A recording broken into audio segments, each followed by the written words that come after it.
The dining room looked like a picture-perfect postcard of family tradition. The chandelier above cast a warm, golden glow across the table, its crystals scattering tiny sparks of light across polished silverware.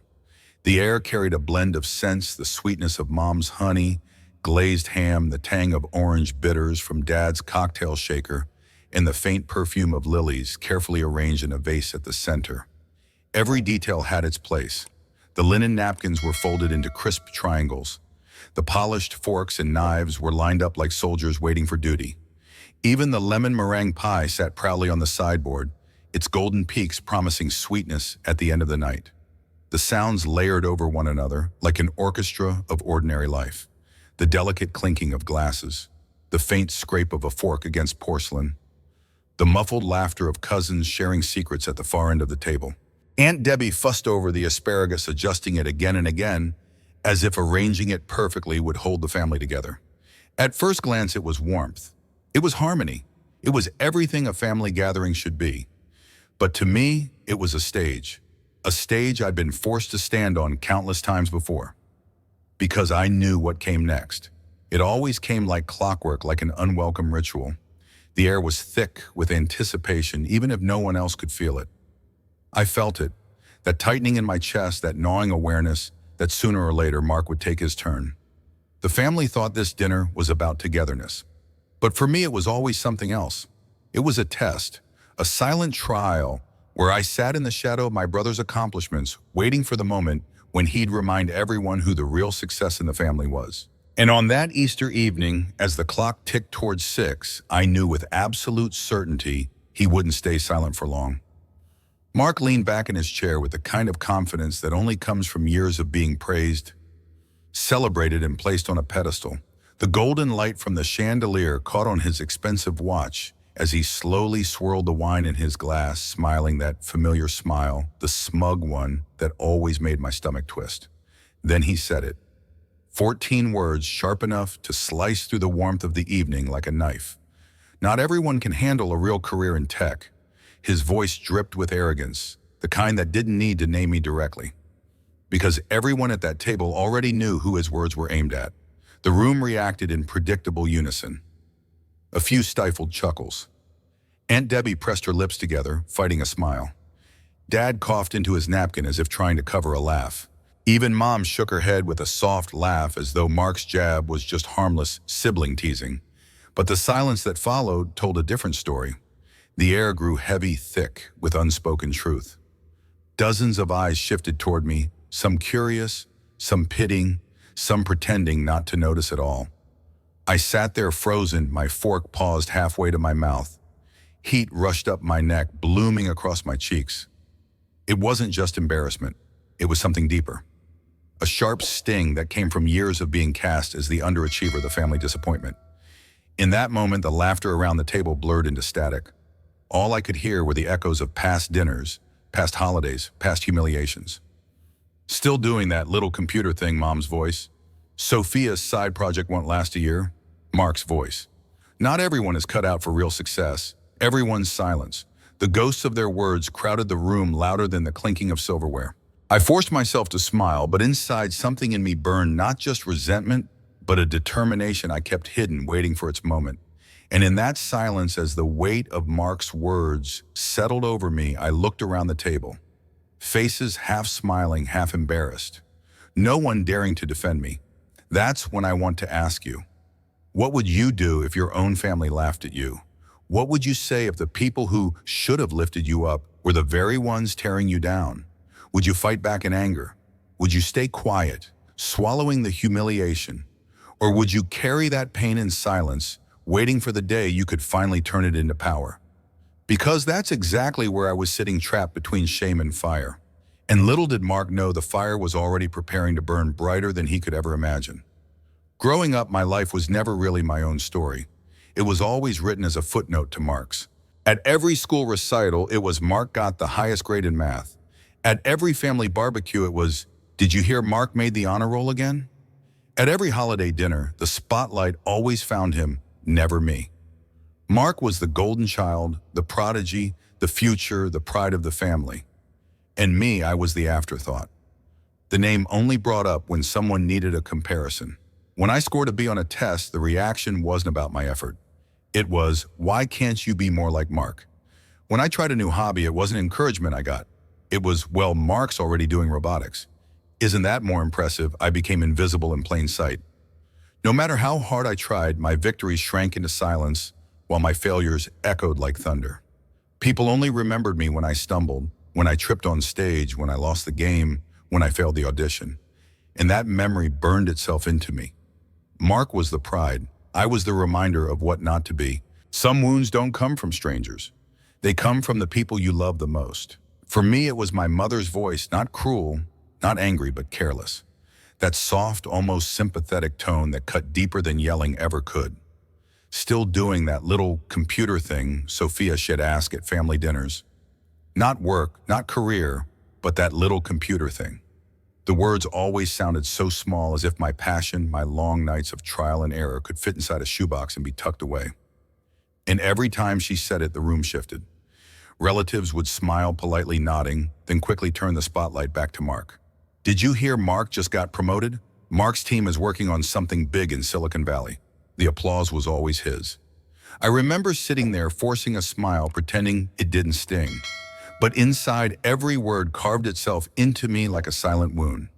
The family gatherings blurred together, always the same pattern. Mark was the show, I was the shadow. At birthdays, at Thanksgivings, at every single Christmas, the conversations orbited around him like planets around the sun. And what about me? I became background noise. Something to be politely acknowledged, then dismissed. What hurt wasn't just the comparisons. It was the silence. The way no one, not one person, stood up and said, Sophia's work matters too. That silence was louder than any insult. And I carried it with me year after year like invisible scars no one else could see. What my family never saw was the other side of my story. While Mark was climbing the corporate ladder, shaking hands at networking events, and posting polished LinkedIn updates, I was working in the shadows. By day, I worked retail folding clothes, scanning barcodes, smiling at customers who barely remembered my face. But by night, when the world was quiet, I opened my old laptop and taught myself to code. Line by line, error by error, I built something from nothing. I failed over and over. Sometimes the screen stayed black for hours, mocking me with error messages. Sometimes I thought about quitting more times than I can count. But every failure became a lesson. Every late night, every empty coffee cup, every headache from staring at the screen, they stacked up brick by brick until they became the foundation of something real. Eventually, I started a small company, tiny, fragile, barely surviving. The kind of thing that to my family looked more like a craft project than a business. At dinners, they'd ask, "So still doing your little app thing?" They said it with the same tone people use when asking if you still knit scarves in your free time.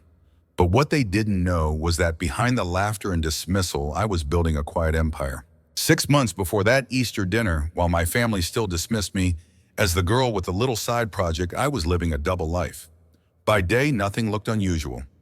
I answered emails. I met with my small team in a cramped office space with peeling paint and buzzing fluorescent lights. I came home tired, ate takeout on the couch, and called my parents to assure them I was doing fine. But by night, and sometimes behind closed doors during the day, something much bigger was happening. I was negotiating with Tech Fusion. Yes, the same billion-dollar tech giant where Mark worked. The same company my family praised every holiday, speaking Mark's name as though it was synonymous with Silicon Valley itself.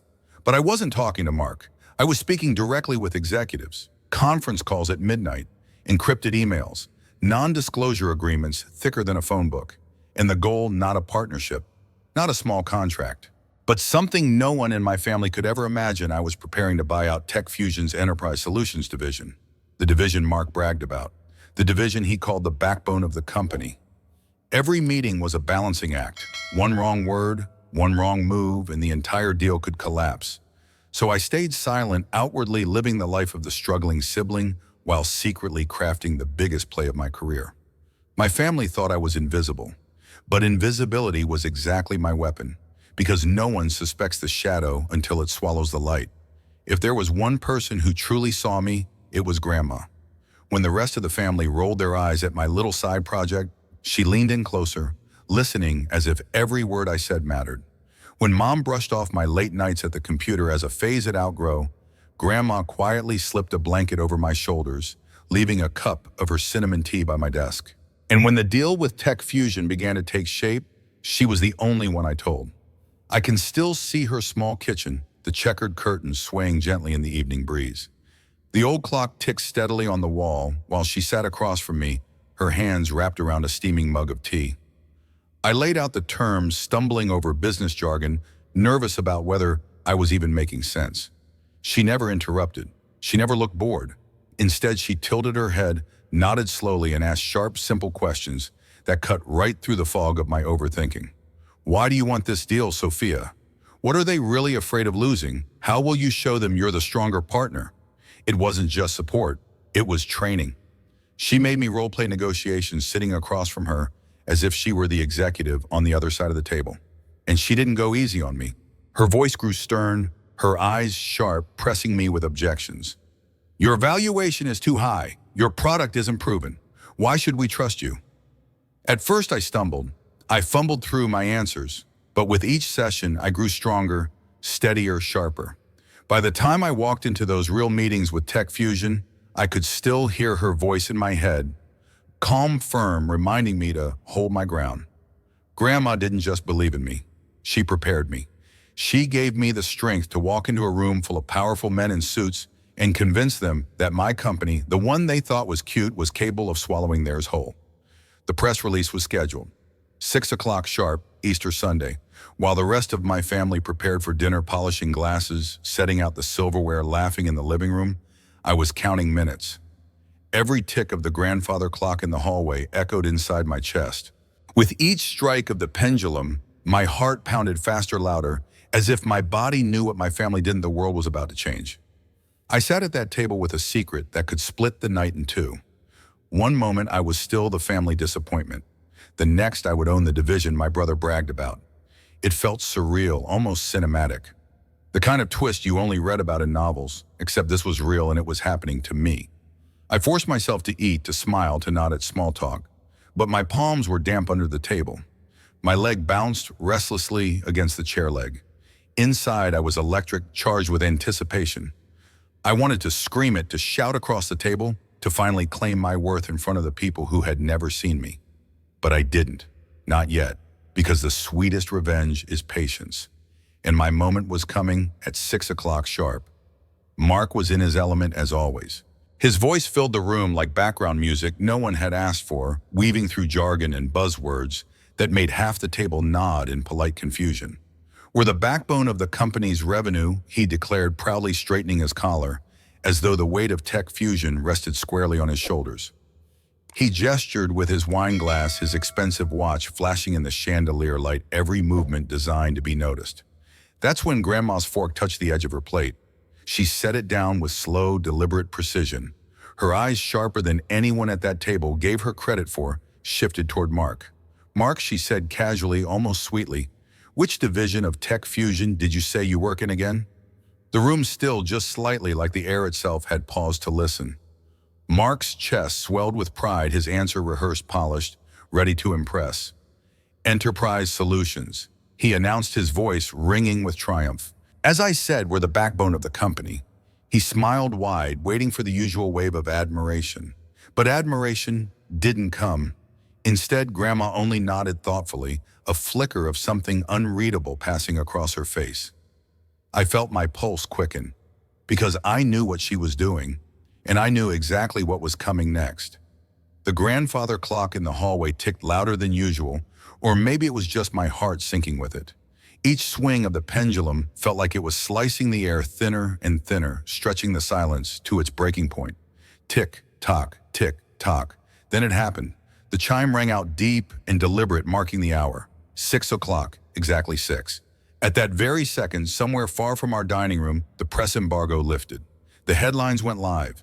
Emails pinged into inboxes. Tech blogs lit up with breaking news banners. And right there at the dinner table, as Mark basked in his own pride, I knew the world had just shifted under his feet. I felt it first in my chest, a release like a dam breaking quietly inside me. A secret too heavy to hold any longer was now free, racing across the internet, unstoppable. I lowered my gaze to my plate, forcing my fork into another bite of food to hide the curve of my lips. But the smile was there no matter how much I tried to bury it. A smile that carried years of sleepless nights, years of ridicule, years of being underestimated. Mark kept talking completely unaware, but Grandma's eyes found mine across the table. And in that single glance, in the mischievous sparkle of her gaze, I knew she heard the chime too. Not from the clock, but from destiny. The air was heavy with Mark's pride, his voice still echoing about backbones and industry leadership. That's when Grandma leaned back ever so slightly, her lips curving into a small, knowing smile. She set her water glass down with deliberate grace, the soft clink ringing louder than any of Mark's words. Then, with a voice sweet enough to sound harmless, yet sharp enough to cut through every layer of arrogance at the table, she asked Sophia, "Didn't your company just buy that division?" The words detonated like dynamite in a silent canyon. For a moment, nobody moved. Nobody breathed. The hum of the kitchen fan, the faint ticking of the clock, even the scrape of a chair leg, everything seemed to stop. Mark froze mid-gesture, his spoon hanging awkwardly in the air. The color drained from his face, leaving him pale under the golden light. His confident smirk cracked into disbelief. Slowly, his trembling hands reached for his phone. The glow of the screen lit up his features as he frantically scrolled, searching for something, anything to disprove what Grandma had just unleashed. But he found it, headline after headline, TechCrunch, Bloomberg, Wired, all carrying the same breaking news: Supply Stream acquires TechFusion's Enterprise Solutions division. And right there, bold and undeniable, my name. The silence around the table shattered into gasps. Forks clattered against plates. Aunt Debbie's mouth fell open. Uncle Rob muttered "no way" under his breath, and Mark's lips parted, but no sound came out. Because for the first time in his life, his story wasn't the one being told. Mine was. Mark's eyes darted across the glowing phone screen, his thumbs scrolling faster and faster, as if sheer speed could change the words staring back at him. And there it was, in bold letters on TechCrunch front page: Supply Stream acquires TechFusion's Enterprise Solutions division. Just beneath the headline, my photo. My name, Sophia. The spoon in his hand slipped, hitting the edge of his plate with a metallic clang that echoed far too loud in the suffocating quiet. Someone's glass tip spilling wine across the white tablecloth. A fork clattered to the floor, but no one moved to clean it up. No one even blinked. The air in the dining room shifted, a seismic change, invisible but undeniable. Mom's smile froze mid-expression, her eyes darting between me and Mark like she had just misread the script of her own family story. Dad's jaw clenched, his glass held halfway in the air, trembling just enough to make the bourbon ripple. Aunt Debbie covered her mouth with her hand and whispering, "Oh my God," though the words barely made it past her lips. And me, I sat still, silent, steady. For years I had endured that silence, the silence after every cruel remark, every mocking laugh. But now that silence belonged to them. It wrapped around the table like a heavy fog, pressing down on every person present. Mark swallowed hard, his face pale, his hands trembling as he looked at me, really looked at me for the first time in years. And in his eyes I saw something I had never seen before. Fear. The silence was unbearable. It pressed down on me, on everyone, until finally I broke it. I pushed back my chair, the legs scraping against the polished hardwood floor. Slowly I stood. No trembling hands, no nervous smile, only calm. My voice was steady, almost too steady for the storm it carried. My company isn't just a side project. I looked around the table, letting the words hang. We have 230 employees across 3 countries. Our software powers the supply chains of 6 Fortune 500 companies. And in our last funding round, we were valued at $500 million. The words fell like thunder in the quiet room. For a moment, no one spoke. Then came the gasp, sharp, involuntary. Aunt Debbie whispered, "Wow," under her breath. Uncle Rob's eyes went wide, his fork frozen halfway to his mouth. Even Dad set his glass down slowly, his face cycling through disbelief, confusion, and something else, awe. Years of dismissal collapsed in that instant. Every cute little project, every just a hobby, every patronizing smile, all of it was obliterated by the truth now laid bare in front of them. And the look on their faces, that was the validation I had stopped chasing long ago, yet finally received. Mark didn't argue. He didn't crack another smug joke. For the first time in his life, he had no words. He pushed his chair back slowly, the legs screeching across the hardwood floor like nails on glass. The sound made everyone flinch, though no one dared to speak. His face was pale, lips pressed tight, his eyes darting as if searching for a way out, not just of the dining room, but out of the humiliation itself. Without a word, he stood.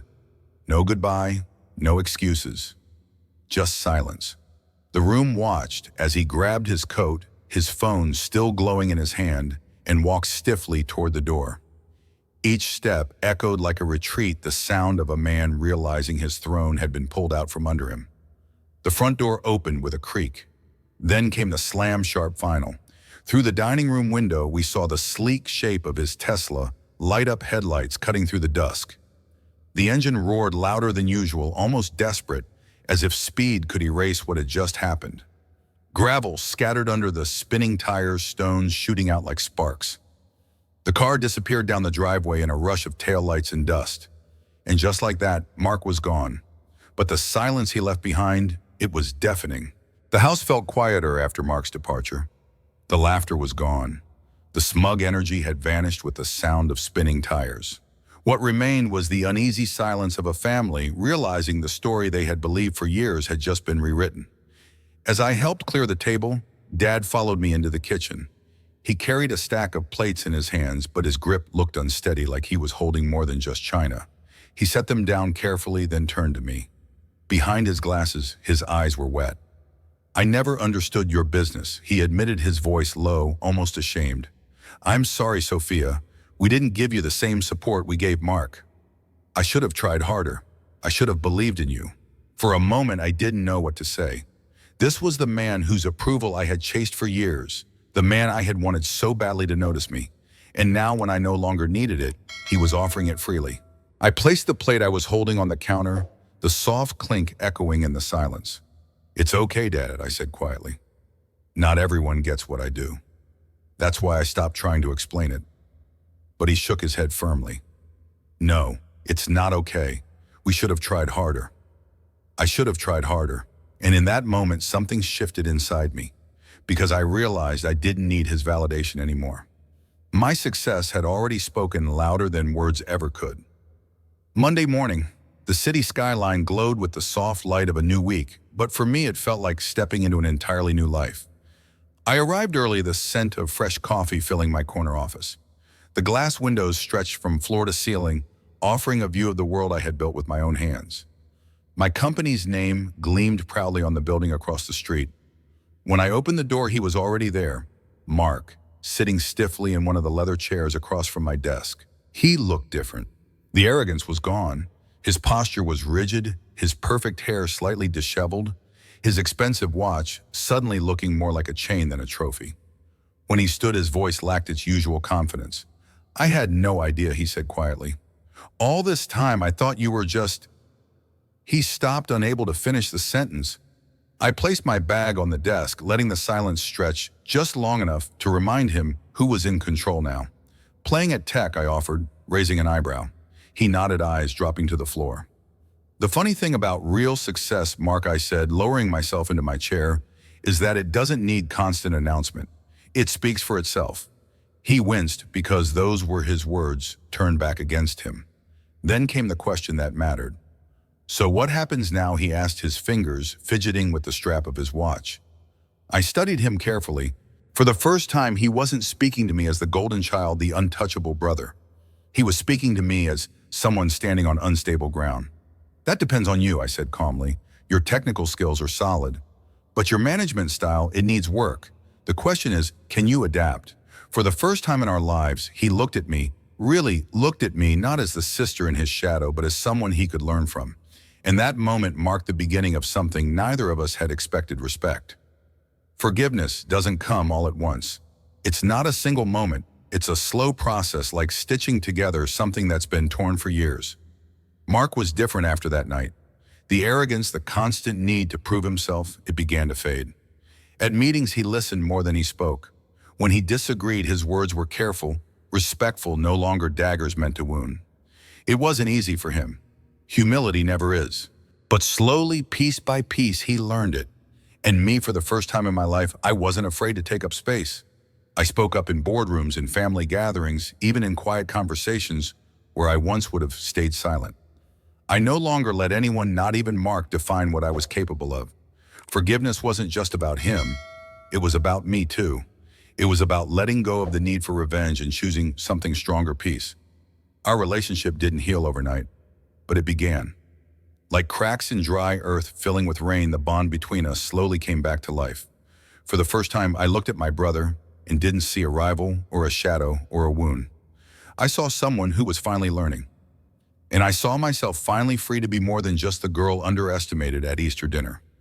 If you take nothing else from my story, take this: never underestimate someone just because their beginning looks different from yours. Greatness doesn't always wear a suit and a title.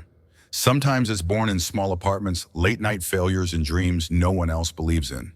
Real success doesn't need to shout. It doesn't need to beg for recognition. When it's real, it speaks for itself in impact and resilience, in the quiet strength of those who refuse to give up. And maybe, just maybe, the people you overlook today will be the ones who change the game tomorrow. You might think that's where the story ends, the revelation, the respect, the fragile beginning of forgiveness. But what happens when forgiveness is tested? What happens when two siblings bound by rivalry and history are suddenly forced to stand side by side on the same battlefield? Because that's exactly what came next: a high-stakes project, a deadline that could make or break everything we had built. And for the first time, Sophia and Mark weren't rivals across the dinner table, they were partners in the same war room. Could we truly work together? Could years of resentment transform into trust? Or would old wounds resurface and tear everything apart? That is the story I'll share next time. And trust me, you don't want to miss it. The biggest lesson in this story is simple yet powerful. Never let the opinions of others define your worth. Sophia's journey reminds us that sometimes the people closest to us may underestimate us, not because we are small, but because their vision is limited. True success is not about proving them wrong, but about proving yourself right. And when you walk your path with resilience and courage, success will speak louder than words, even louder than family doubt. So in life, remember this: your beginning does not determine your ending. If this story touched your heart, don't let it end here. Hit that subscribe button to join our community at Pieces of Soul, a place where every story is more than just words, it's a mirror of our lives. Share your thoughts in the comments. Have you ever been underestimated by the people closest to you? Your story matters. Your voice deserves to be heard. Together, we don't just listen, we heal, we grow, and we inspire.